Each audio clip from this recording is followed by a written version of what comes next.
He was a musical genius, a trailblazer, and a cultural icon.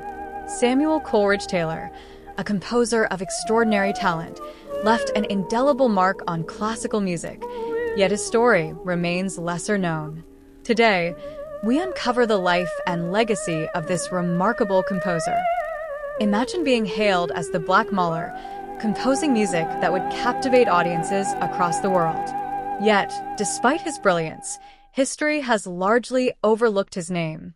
How did his work inspire a cultural movement that still echoes today? Let's journey into the life of a composer who defied the odds, reshaped classical music, and left behind a legacy far greater than he ever knew. Samuel Coleridge-Taylor's story begins in London in 1875, a time of empire, industry, and great social divides. He was born to an English mother, Alice Martin, and a Sierra Leonean father, Dr. Daniel Peter Hughes Taylor. His father, a bright and ambitious young man, had traveled to England to train as a doctor, hoping to build a career in medicine. But Victorian England was not a welcoming place for an African physician. Despite his qualifications, Daniel Taylor found that opportunities for Black doctors in Britain were nearly non-existent. Disillusioned, he made the difficult decision to return to Africa, leaving behind his infant son, a separation that would shape Samuel's life in profound ways. Raised by his mother and her family, Samuel grew up in Croydon, a thriving London suburb that attracted people from across Europe. His grandfather, Benjamin Holmans, a skilled blacksmith, stepped in as a father figure, offering both financial support and, most importantly, his first introduction to music. Music ran in the family. Though they weren't wealthy, the Holmans were artisans, proud, hardworking, and ambitious. Recognizing Samuel's gift early on, his grandfather paid for violin lessons. By the time he was just 8 years old, Samuel was already performing in public, astonishing audiences with his talent.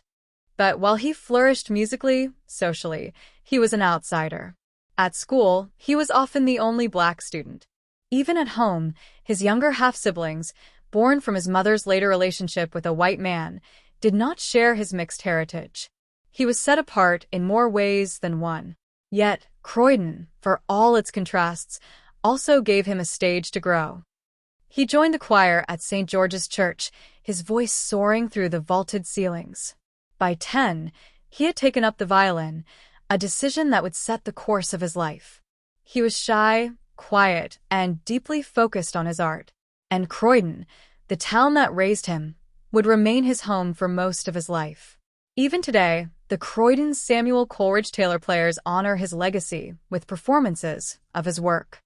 At 14, Samuel left school, perfectly normal for the time. But unlike many of his peers, he had a future that stretched far beyond the working-class trades of Croydon. In 1890, he won a scholarship to the Royal College of Music, becoming one of its first Black students. Here, his true potential would be realized. But for a quiet young man in Victorian England, the path ahead would not be an easy one. At the Royal College of Music, Samuel Coleridge-Taylor began a transition that would define his legacy. Originally trained as a violinist, he soon found his true passion, not in performing, but in composing. Under the guidance of Charles Villiers Stanford, one of Britain's most esteemed composers, he refined his craft, studying the works of the great European masters. Like his peers, Coleridge-Taylor absorbed the traditions of Beethoven, Brahms, and Dvorak, but his music carried something different, something deeper. While many of his classmates composed in the shadow of European giants, he reached into another well of inspiration, the rhythms and melodies of Africa. When the press visited the college, they marveled at the talent on display. Among the promising students were names that would later shape British music: Ralph Vaughan Williams, Gustav Holst, Leopold Stokowski. Yet, even in such company, Coleridge-Taylor's work stood out. His compositions carried an emotional depth and originality that caught the attention of critics. But success did not shield him from prejudice. Among his peers, there were those who saw only his skin color, taunting him with cruel words and racist jeers. The weight of their words stung, but he was not alone. His mentor, Charles Villiers Stanford, often consoled him, encouraging him to persevere. He believed in Coleridge-Taylor's genius when others doubted it. Then, in 1893, a moment of profound inspiration arrived in London. The Fisk Jubilee Singers, a renowned African-American choral group, had traveled from the United States, bringing with them the soul-stirring sounds of spirituals, songs of sorrow, resilience, and hope, passed down from enslaved ancestors. He was captivated. Their harmonies carried the weight of history. Their melodies told stories of survival. For the first time, Coleridge-Taylor connected with a living tradition of African music, one that had crossed oceans, endured suffering, and still thrived. Through them, he also learned of the harsher realities of life across the Atlantic. While he had faced discrimination in Britain, the struggles of Black Americans were even more severe: segregation, violence, systemic oppression. Their stories left a lasting impact on him, deepening his resolve to celebrate African heritage through his music. From that moment on, his music would become more than just beautiful melodies. It would be a bridge between Europe and Africa, between past and present, between struggle and triumph. The seeds of his greatest works had been planted. By the late 1890s, Samuel Coleridge-Taylor was no longer just a promising student. He was becoming a force in the world of classical music. And in 1898, at just 23 years old, he composed the work that would define his career, Hiawatha's Wedding Feast. Based on Henry Wadsworth Longfellow's epic poem The Song of Hiawatha, the piece blended the grandeur of European classical music with a deeply lyrical, almost cinematic storytelling style. The result? A sensation. When it premiered in 1898 at the Royal College of Music, the audience was spellbound.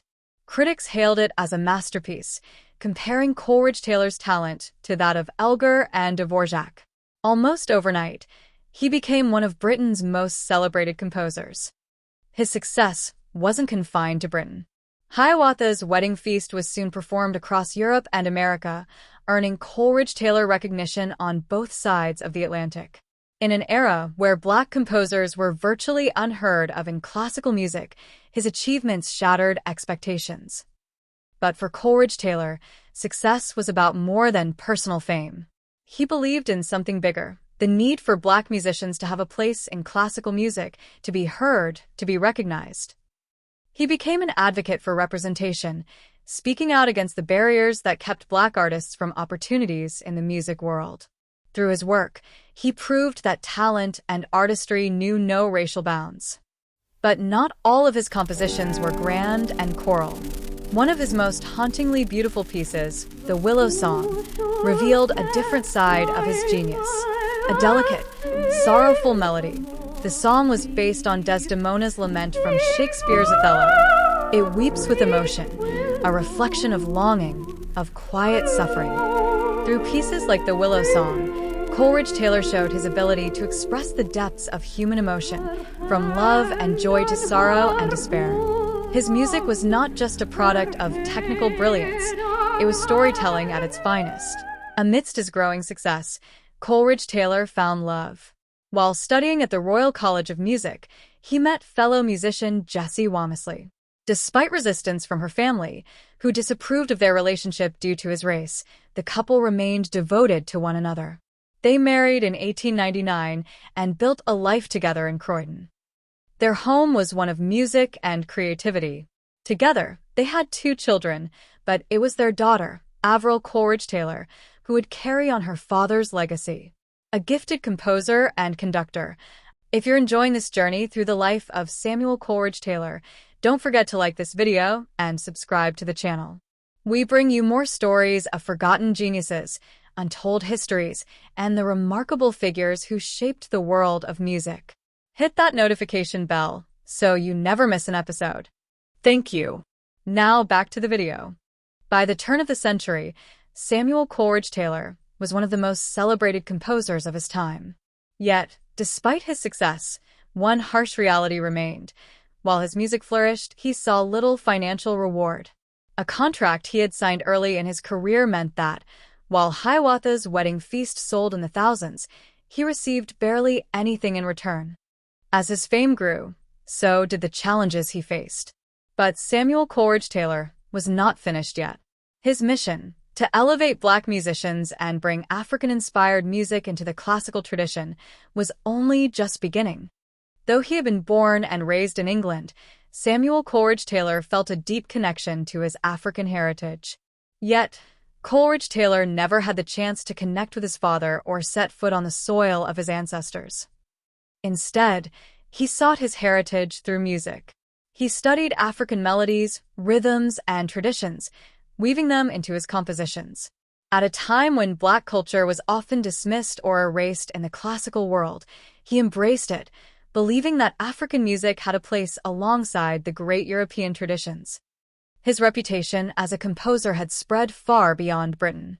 In 1904, he was invited to the United States, a country where his music had found a devoted audience.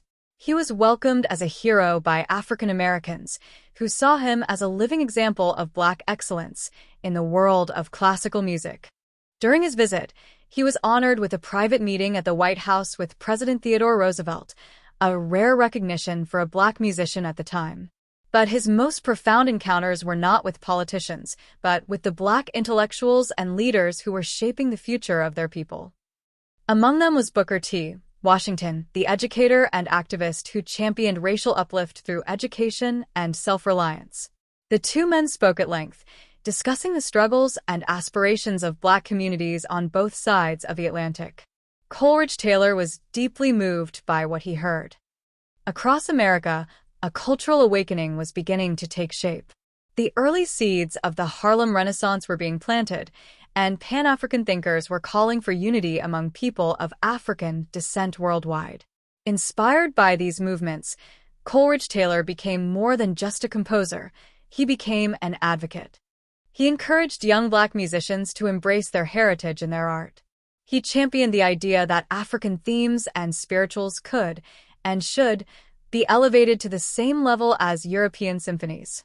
His influence gave hope to a new generation of composers and performers who had been excluded from the classical tradition for too long.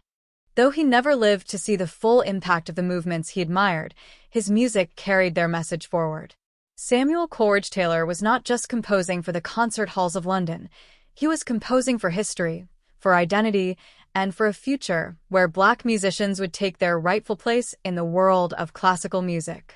Despite his fame, Samuel Coleridge-Taylor was never a wealthy man. His success as a composer did not translate into financial security, and the very piece that made him a household name, Hiawatha's Wedding Feast, brought him almost nothing in return. Early in his career, he had sold the rights to Hiawatha for a flat fee. While publishers reprinted thousands of copies and concert halls sold out performances, Coleridge-Taylor received none of the royalties. It was a harsh reality for many artists of the time, especially Black musicians, who were often exploited by the industry. He worked tirelessly, composing, performing, and teaching to support his family. But the pressure took its toll. His health began to decline, and in 1912, at just 37 years old, he died of pneumonia. His passing was a devastating loss, not just to his loved ones, but to the world of classical music.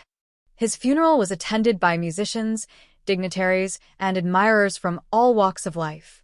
In recognition of his contributions to music, King George V granted his widow an annual pension, an honor rarely given to artists of his background.